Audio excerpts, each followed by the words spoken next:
സുരേന്ദ്രനെ ഇത്തവണ മത്സരിക്കുമ്പോൾ ജയത്തിൽ കുറഞ്ഞതൊന്നും ബിജെപി പ്രതീക്ഷിച്ചിരുന്നില്ല.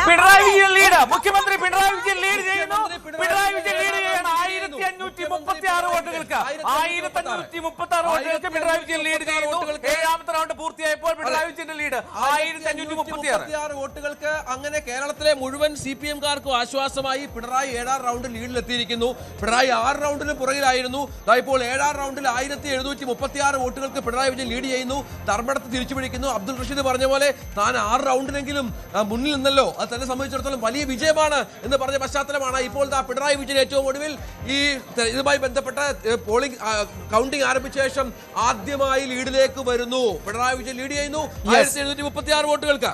6 റൗണ്ടുകൾക്ക് ശേഷമാണ് കേരളത്തിന്റെ ക്യാപ്റ്റന് മുന്നിൽ എന്ന ലേബലിലേക്ക് അല്ലെങ്കിൽ ലീഡ് എന്ന നിലയിലേക്ക് ആ പട്ടികയിലേക്ക് എത്താൻ സാധിച്ചുള്ളൂ. പക്ഷേ അത് നമ്മൾ പ്രതീക്ഷിച്ചത് തന്നെയാണ്. ഇനി വോട്ടുകൾ എണ്ണേണ്ടത് ഇടതു കോട്ടകളിൽ തന്നെയാണ്. അതാണ് അബ്ദുൾ റഷീദ് പറഞ്ഞത്. അവിടെ പോളിംഗ് സ്റ്റേഷനിൽ പോലും ബൂത്ത് ഏജന്റുമാരെ ഇരുത്താൻ പോലും പറ്റാത്ത അത്രമേൽ വലിയ പാർട്ടി കേന്ദ്രങ്ങളിൽ ആണ് ഇനി വോട്ടെണ്ണേണ്ടത്. അവിടെ താൻ പിന്നോട്ട് പോയേക്കാം. പക്ഷേ ജനാധിപത്യം പുലർന്നിരുന്ന ഇടങ്ങളിൽ, ജനങ്ങൾ വോട്ട് ചെയ്യാൻ സാധിച്ചിരുന്ന ഇടങ്ങളിൽ, തനിക്ക് വോട്ട് ചോദിക്കാൻ പറ്റിയ ഇടങ്ങളിൽ തനിക്ക് തന്നെയാണ് ആളുകൾ വോട്ട് ചെയ്തത് എന്നതായിരുന്നു അബ്ദുൾ റഷീദിന്റെ പ്രതികരണം. ഇനി രഞ്ജിത്ത്, ഈ ഒരു മുന്നേറ്റം, അതായത് പിണറായിയുടെ ടാലി ഇനി ഒരിക്കലും പിന്നോട്ട് പോകുമെന്ന് നമുക്ക് പ്രതീക്ഷിക്കേണ്ടതില്ല. കാരണം അത്തരം ബൂത്തുകളിൽ നിന്നുള്ള വോട്ടുകൾ ആണ് ഇനി എണ്ണേണ്ടത്. അങ്ങനെ 6ാമത്തെ റൗണ്ടിലേക്ക് എത്തുമ്പോൾ കേരളത്തിന്റെ ക്യാപ്റ്റൻ ഇതാ മുന്നിലെത്തിയിരിക്കുന്നു. 1536 വോട്ടുകൾക്കാണ് ഇപ്പോൾ പിണറായി വിജയൻ മുന്നിട്ട് നിൽക്കുന്നത്.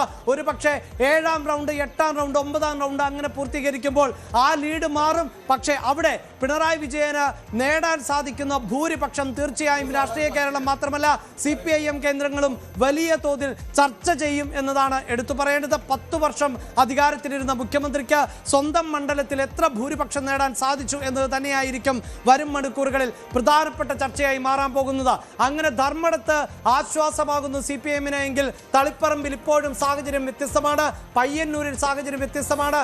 ധർമ്മടത്തിന് മാത്രമാണ് ഇപ്പോൾ ആശ്വസിക്കാൻ പറ്റുന്ന തരത്തിലൊരു അഭിലാഷ് വലിയ പരാജയത്തിലേക്ക്, അതായത് കണ്ണൂരിന്റെ കോട്ട കൊത്തളങ്ങൾ ഇളകുന്നു. കണ്ണൂരിൽ അവർ പ്രതീക്ഷിച്ചിരുന്ന മണ്ഡലങ്ങൾ പോലും ലഭിക്കാതെ ആകുന്നു. പയ്യന്നൂരിലും തളിപ്പറമ്പിലും സംഭവിച്ചു. ഞാനൊക്കെ അവിടെ പോയി അവിടുത്തെ ജനങ്ങളുമായി സംസാരിച്ചാണ്. ഒരു കാരണവശാലും അവിടെ തോൽക്കില്ല. കുഞ്ഞികൃഷ്ണൻ ഇറങ്ങിയാലും മസൂദിന് ഇറങ്ങിയാലും ആരും തോൽക്കില്ല, ഞങ്ങളുടെ കോട്ട ഉറച്ചതാണ് എന്ന് പറഞ്ഞ സ്ഥലത്താണ് CPM-ന്റെ സാക്ഷാൽ സംസ്ഥാന സെക്രട്ടറിയുടെ ഭാര്യ PK ശ്യാമള. PK ശ്യാമളക്കെതിരെ അവിടെ വലിയ എതിർപ്പുണ്ടായിരുന്നു തളിപ്പറമ്പിൽ, സംശയമില്ല. PK ശ്യാമളയെ സ്ഥാനാർത്ഥിയാക്കി എതിർത്താണ് അവിടെ മത്സരിക്കുന്നത് TK ഗോവിന്ദൻ എന്നുള്ളത് നമ്മൾ മനസ്സിലാക്കണം. അതിനെതിരെ വലിയ സുകന്യ എന്ന് പറഞ്ഞ അവിടുത്തെ നേതാവിനെ മത്സരിപ്പിക്കാൻ പാർട്ടി പ്രവർത്തകർ ആഗ്രഹിച്ചിരുന്നു. സുകന്യയെ മാറ്റി PK ശ്യാമളയെ അവിടെ മത്സരിപ്പിക്കുന്നു. കഴിഞ്ഞ തവണ MV ഗോവിന്ദൻ 27,000 വോട്ടുകളുടെ ഭൂരിപക്ഷം നേടിയ ഒരു മണ്ഡലമാണ്, മനസ്സിലാക്കണം. അവിടെ TK ഗോവിന്ദൻ എന്ന ഒറ്റയാൻ നമ്മൾ ആ തെരഞ്ഞെടുപ്പ് രംഗത്ത് കണ്ടതാണ്. കോൺഗ്രസിന്റെ പിന്തുണ ഉണ്ട് എങ്കിൽ പോലും ഓരോ സ്ഥലത്തും ഒറ്റയാനായി സഞ്ചരിച്ച TK ഗോവിന്ദനും കുഞ്ഞികൃഷ്ണന്റെ കൂടെ കോൺഗ്രസ് പ്രവർത്തകർ പോലും ഉണ്ടായിരുന്നില്ല, ജനം മാത്രമായിരുന്നു ഉണ്ടായിരുന്നത്. ഞാൻ ചോദിച്ചു കുഞ്ഞികൃഷ്ണനോട്, എന്തുകൊണ്ട് കുഞ്ഞികൃഷ്ണ നിങ്ങൾ ഇത്തരത്തിൽ കോൺഗ്രസ് പ്രവർത്തകരെ ഒപ്പം കൂട്ടുന്നില്ല? വേണ്ട, ഞാൻ ഒറ്റയ്ക്ക് മതി ജയിക്കാൻ. എനിക്ക് ഇവിടുത്തെ ഓരോ വീടും പരിചയമാണ്, ഞാൻ എല്ലാവരെയും കാണും, എല്ലാവരുമായി സംസാരിക്കും, എല്ലാവരോടും കാര്യങ്ങൾ വിശദീകരിക്കും. അവിടെ നടന്ന ഫണ്ട് തിരിമറി അടക്കം ജനത്തിന് മനസ്സിലായിട്ടുണ്ട്. ഞാൻ ജയിക്കുമെന്ന് ആത്മവിശ്വാസം പ്രകടിപ്പിച്ച പി കുഞ്ഞികൃഷ്ണനും TK ഗോവിന്ദനും അവിടെ അട്ടിമറി ജയം നേടുന്നു. കോൺഗ്രസിന്റെ വിസ്മയങ്ങളായി TK ഗോവിന്ദനും കുഞ്ഞികൃഷ്ണനും G സുധാകരനും മാറുന്നു. തിരിമറിയുമായി ബന്ധപ്പെട്ട വിവാദങ്ങൾ ആയിരുന്നു ഉയർന്നു വന്നത് എന്നതാണ് പാർട്ടിയെ വലിയ തോതിൽ പ്രതിരോധത്തിലാക്കുന്നത്. പാർട്ടി പ്രവർത്തകർ പിരിച്ചെടുത്ത ഫണ്ട് ദുരുപയോഗം ചെയ്തു, അതിൽ വലിയ തട്ടിപ്പ് നടത്തി, അഴിമതി നടത്തി എന്നുള്ളതായിരുന്നു ഇപ്പോൾ കേരള കോൺഗ്രസിന് നഷ്ടപ്പെടുകയാണ്. അപ്പോൾ മത്സരിച്ച എല്ലായിടങ്ങളിലും കേരള കോൺഗ്രസ് പിന്നിൽ പോകുന്ന ഒരു സാഹചര്യമാണ് ഉണ്ടായിരിക്കുന്നത്. ഉൾപ്പെടെ പിന്നിൽ പോയിരിക്കുന്നു. സംബന്ധിച്ച് വലിയ പരീക്ഷണമാണ്. മുന്നണി മാറാനുള്ള സാഹചര്യം പുതുപ്പള്ളിയിൽ ചാണ്ടി ഉമ്മനിത 36,000 എന്ന നിലയിലേക്ക് വോട്ടുയർത്തുന്നു, ലീഡ് ഉയർത്തുന്നു. ഇനി അറിയേണ്ടത് ഈ തെരഞ്ഞെടുപ്പിൽ ഉമ്മൻചാണ്ടിയുടെ റെക്കോർഡ് പോലെയുള്ള റെക്കോർഡിലേക്കാണോ കടക്കുന്നത് ചാണ്ടി ഉമ്മൻ എന്നതാണ്. അഭിലാഷ് ടോണി ചമ്മണി 7,332 വോട്ടുകൾക്ക് വൈപ്പിൽ ലീഡ് ചെയ്യുന്നു. അപ്പൊ അവസാനത്തെ അവിടുത്തെ കച്ചിത്തുരുവും പോയി. വൈപ്പിനിൽ 11ാം റൗണ്ടിൽ 7,332. പാലക്കാട് മാത്രമാണ് ഒരു ആശ്വാസം. പാലക്കാട് ജില്ലയിൽ LDF ഷൊർണൂരിലെ പട്ടാമ്പിയിൽ, ഒറ്റപ്പാലത്ത്, ആലത്തൂരിലും, തരൂരിലും, നെന്മാറയിലും, മലമ്പുഴയിലും ലീഡ് ചെയ്യുന്നുണ്ട്. 10 മണ്ഡലങ്ങൾ കയ്യിലുണ്ടായിരുന്നിടത്ത് 7 ഇപ്പോൾ ലീഡ് ചെയ്യുന്നുണ്ട്. അവിടെ മാത്രമാണ് അല്പം ആശ്വാസം. തിരുവനന്തപുരത്തും കുറച്ച് ആശ്വാസത്തിന് വകയുണ്ട്. തിരുവനന്തപുരം അവരെ കാര്യമായി കൈവിട്ടിട്ടില്ല. തിരുവനന്തപുരത്ത് പല മണ്ഡലങ്ങളിലും LDF-ന്റെ ലീഡുണ്ട്. വട്ടിയൂർക്കാവിലാണ് ഇപ്പോൾ ഇഞ്ചോടിഞ്ച് പോരാട്ടം നടക്കുന്നത് എന്നുള്ള വിവരങ്ങൾ കൂടി പുറത്തു വരുന്നു. കേവലം 200-ൽ താഴെ വോട്ടുകളുടെ ലീഡ് മാത്രമാണ് കെ മുരളീധരന് ഉള്ളത്. ഒപ്പം കഴക്കൂട്ടത്തും അതിശക്തമായ പോരാട്ടം നടക്കുന്നു എന്ന വിവരം വരുന്നു. അവിടെയും 200-ൽ താഴെ വോട്ട് മാത്രമാണ് കടകംപള്ളി സുരേന്ദ്രൻ ഉള്ളത്. അവസാന റൗണ്ട് വരെ ഈ രണ്ട് മണ്ഡലങ്ങളിലും കാത്തിരിക്കണം. അവസാന റൗണ്ട് വരെ കാത്തിരിക്കേണ്ടി വരും. ആരാണ് വിജയതിലകം അണിയുക? ഉമാ തോമസിന്റെ ലീഡ് 25,000-ലേക്ക് ഉയരുന്നു എന്നതാണ്. VT ബൽറാമിന്റെ ലീഡ് 4,823. ചിറ്റൂരിൽ V മുരുകദാസ് ഇടത് സ്ഥാനാർത്ഥിയാണ് മുന്നിൽ നിൽക്കുന്നത്. ബത്തേരിയിൽ IC ബാലകൃഷ്ണൻ 11,000-ലധികം വോട്ടുകൾക്ക് മുന്നിൽ നിൽക്കുന്നു. തൃക്കാക്കരയിൽ സൂചിപ്പിച്ചതുപോലെ 25,000 വോട്ടിന് മുന്നിൽ നിൽക്കുന്ന സാഹചര്യമാണ്. അങ്ങനെ ചന്ദ്രശേഖർ ലീഡ് തുടരുന്നു. 4,234 ലീഡ് ഉയർത്തിയിരിക്കുന്നു. 6 റൗണ്ട് പിന്നിടുമ്പോഴാണ് 4,234 RC ലീഡ് ഉയർത്തുന്നത്. ആറന്മുളയിൽ അബിൻ വർക്കി 7,357 വോട്ടിൽ ലീഡുണ്ട്. തടലും വീണ ജോർജ് 7,357 വോട്ടുകൾക്ക് പിന്നിലാണ്. അത് വലിയ തിരിച്ചടിയായിരിക്കും. എന്തായാലും വീണ ജോർജ് കേരളത്തിന്റെ മുൻ കേരളത്തിന്റെ ആരോഗ്യമന്ത്രി തിരിച്ചറിയുന്നുണ്ട്. എന്തായാലും ഈ കപ്പൽ ഇതാ മുങ്ങിക്കഴിഞ്ഞു എന്ന് കേരളത്തിന്റെ മുൻ ആരോഗ്യമന്ത്രി ഇപ്പോൾ തിരിച്ചറിയുന്നു. ആറന്മുളയിൽ വീണ ജോർജ് ഈ കപ്പൽ മുങ്ങിയെന്നും കപ്പലിൽ നിന്ന് രക്ഷപ്പെടുന്നത് ക്യാപ്റ്റൻ മാത്രമായിരിക്കുമെന്ന് കൂടിയാണ് ഇപ്പോൾ തിരിച്ചറിയുന്നത്.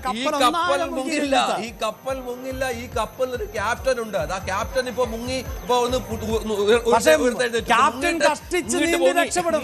ക്യാപ്റ്റൻ മാത്രം രക്ഷപ്പെടും. പക്ഷെ കൂട്ടത്തിലുണ്ടായിരുന്ന യാത്രക്കാർ ഏതാണ്ട് എല്ലാവരും മുങ്ങിത്താഴുന്നു എന്നത് തന്നെയാണ് ഇപ്പോഴത്തെ രാഷ്ട്രീയ സാഹചര്യം.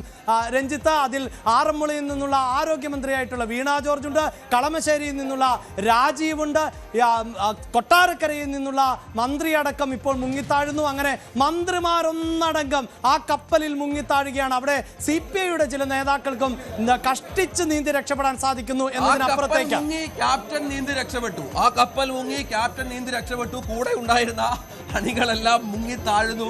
മന്ത്രിമാരടക്കം 14ഓളം മന്ത്രിമാർ തോൽവിയുടെ കയ്പുനീർ കുടിക്കുന്നു. പക്ഷെ ഒരു ആശ്വാസ വാർത്ത UDF-ന് വരുന്നുണ്ട്. അത് രമേശ് പിഷാരടി വീണ്ടും മുന്നിൽ വന്നു എന്നുള്ളതാണ്. 1,525 വോട്ടുകൾക്ക് രമേശ് പിഷാരടി പാലക്കാട് വീണ്ടും മുന്നിൽ. അത് മാത്രമല്ല രഞ്ജിത്ത്, കപ്പൽ മുങ്ങിയെങ്കിൽ മാത്രമല്ല കേരളത്തിന്റെ മുഖത്ത് നോക്കി കടക്ക് പുറത്ത് എന്ന് പിണറായി വിജയൻ പറഞ്ഞപ്പോൾ ഇതാ കേരളം തിരിച്ചും പറഞ്ഞിരിക്കുന്നു LDF-നോട് കടക്ക് പുറത്ത് എന്ന്. അവിടെയും അകത്താകുന്നത് ഒരാൾ മാത്രമാണ്, ക്യാപ്റ്റൻ മാത്രമാണ്. മറ്റെല്ലാവരോടും മന്ത്രിമാരോടും MLA-മാരോടും ഒക്കെ ഒറ്റക്കെട്ടായി പറയുന്നു കടക്ക് പുറത്ത്. നമുക്ക് ഒന്നിച്ചങ്ങ് ഇറങ്ങാമല്ലേ എന്ന് പറഞ്ഞു. നമുക്ക് ഒന്നിച്ചങ്ങ് ഇറങ്ങാമല്ലേ എന്ന് പറഞ്ഞു ഒന്നിച്ചിറങ്ങി. എന്തായാലും വയനാട്ടിലെ ദുരന്തമുഖത്ത് അടക്കം വലിയ തോതിൽ രാഷ്ട്രീയ വിമർശനങ്ങൾ നേരിട്ട ഒരു പാർട്ടിയാണ് ഇപ്പോൾ തിരിച്ചു വരുന്നത്. നിങ്ങൾ എവിടെയാണ് ഈ പറയുന്നത് പോലെ വയനാട്ടിലെ ദുരന്ത ബാധിതരെ അടക്കം സംരക്ഷിച്ചത് എന്ന് ചോദിച്ചുകൊണ്ട് അവിടെ കുടിൽ കെട്ടി പ്രതിഷേധം നടത്തിയ യുവനേതാക്കളുണ്ട്. പക്ഷേ ആ യുവനേതാക്കൾക്ക് നേതൃത്വം നൽകിയ സ്ഥാനാർത്ഥികൾ പോലും ഇപ്പോൾ പിന്നോട്ട് പോകുമ്പോൾ അതാണ് കേരളം എങ്ങനെ ചിന്തിക്കുന്നു എന്നത് ഇപ്പോഴും പിടിതരാത്ത ഒന്നായി മാറുന്നു എന്നത് എടുത്തു പറയേണ്ടത്. അങ്ങനെ വലിയ ആക്ഷേപങ്ങൾ ആയിരുന്നു മുണ്ടക്കയിലും ചൂരൽമലയിലും അടക്കം UDF നേരിട്ടത്. അവിടെ UDF-ന്റെ ഭാഗമായിട്ടുള്ള ലീഗിന് മാത്രമല്ലേ വീട് വെച്ച് നൽകാൻ സാധിച്ചുള്ളൂ എന്ന് ചോദിച്ചെടുത്ത് ഇതാ T സിദ്ദിഖ്. ഞാൻ വയനാടിനെ കുറിച്ച് പറയുമ്പോൾ കൽപ്പറ്റയിൽ അതേ T സിദ്ദിഖിനെ കൂവി വിട്ടതാണ്. അതായത് മുണ്ടക്കയിലും ചൂരൽമലയിലും നടന്ന വീടുകൾ LDF-ന്റെ സർക്കാരിന്റെ വീടുകൾ നൽകിയപ്പോൾ ആ വേദിയിൽ കൂടുതൽ വാർത്തകൾക്ക് News 18 Keralam YouTube channel subscribe ചെയ്യുക.